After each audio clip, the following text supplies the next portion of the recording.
Okay, so you found the deal, you found a land deal, you're so excited, but there's one thing you haven't checked yet. Can you even get to it? Road access is one of the most overlooked but critical aspects when buying land.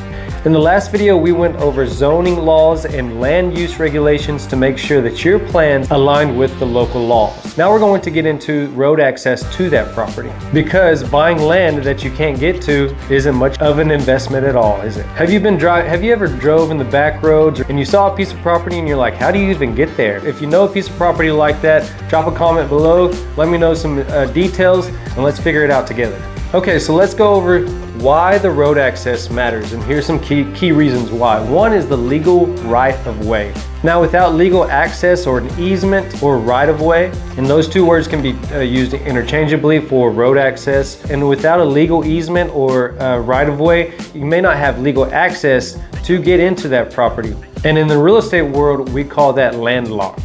And number two, the property value. If you have no access to the land, well, then the property value of that land drops considerably. If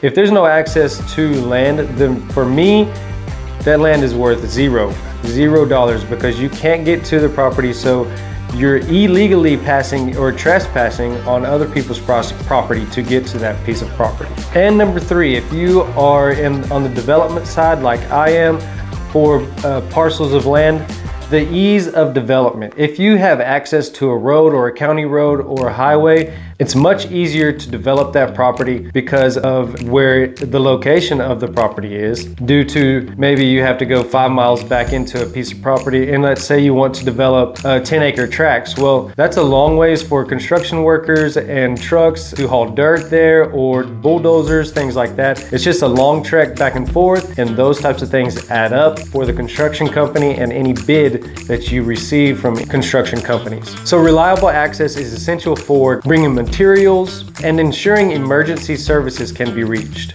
Okay, now as always, I'm going to show you how to verify for the road access and some actionable steps to take. Number one is use the GIS mapping tool. I think I said this in the last video, but you can go to the County Appraisal District website, and there's going to be a GIS mapping tool with a little map icon on there. You just click that, and it's going to show up on a map, and you're going to have tons of kind of little surveys and the perimeter of each parcel. If you find the area that you're looking for or the parcel that you're looking for, and it doesn't have like a little flag lot, we say, from the road up into the property, then it probably doesn't have access to the property. And there, you're going to need to check for an easement. And an easement is a legal agreement that you have been giving to cross someone else's property to get to your property. And number three, ask for the survey. And I put title company right here, but it probably should be when you go and find the easement. But ask for a survey, and if they don't have the survey that clarifies where your property line that goes down to the road to access the property, if it has that, then you should be good, but again, refer to the title company. And number four, visit the property in person, because a road on the map may not exist in reality. I want to know in the comments, have you ever had to deal with road access on your property, or do you know someone that's had to deal with it? Again, let me know in the comments. We'd all like to hear your story. Okay, now that we've gone over the key reasons why this matters, let's go over some common mistakes to avoid and the key pitfalls. And number one, assuming access exists. So verify all access right. And number two, ignoring maintenance costs. Private roads often come with upkeep responsibilities. Let's say that there's 3 or 4 properties that you have to go through to get to yours, but you do have legal access, a legal easement to get there. But a lot of the times you will have to share maintenance costs to upkeep that road and make sure that all property owners can get in and out of that area. So just budgeting for those maintenance costs is something to keep in mind. And one of the most important parts is skipping the visit. Do not ever skip the visit. Go out there and put your own eyes on the property and make sure every check mark that you need to be checked is checked for that property. Just because you have a video or a drone video, it's not the same, although they are very good, 4K, 8K videos.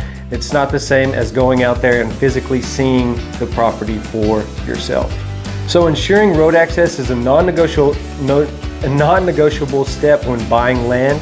It's going to protect your investment and save you down the road for future headaches.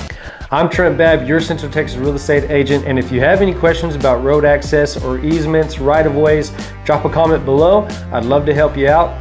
On the next video, we're going to uncover utilities and how to check if they're available and what it takes to connect them. So don't miss out on that one. Please like, subscribe, turn on the notifications. If you feel that these videos have given you value, that's what I'm here for. That's what these videos are for. But until next time, see you on the next video.